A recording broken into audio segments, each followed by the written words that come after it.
We krijgt even een hapje eten bij Hotel van de Werf. Een lekker broodje kipsaté. Even weer wat benzine in het motor natuurlijk, want we hadden al een hele maanden erop zitten. Van de middag hebben we nog opnames bij de opening van de Echo-route, verhalenroute.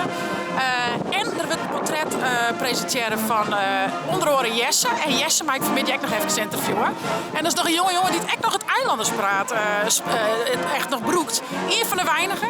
Dus ik ben heel nieuwsgierig. Er is hier al je reuring in, hier op Skier. Dus van alles te zien en te beleven. En we beginnen met je vol goede moed in. En ik ben heel nieuwsgierig wat we nog meer van talen familie zien komen hier op het eiland Skier. Nou, hier zult je de onthulling van de portrettenplak vinden. Nou, dat film je toe, maar de Gruttenkamer, dus dat zul je hem net zien. Als we daar echt nieuwsgierig mee binnen, dan maken we gewoon de aflevering van 4 in zien natuurlijk van Skier. Die, wanneer het hier uitkomt, laat ik je hem beter. Maar hier babbelt het al, ja.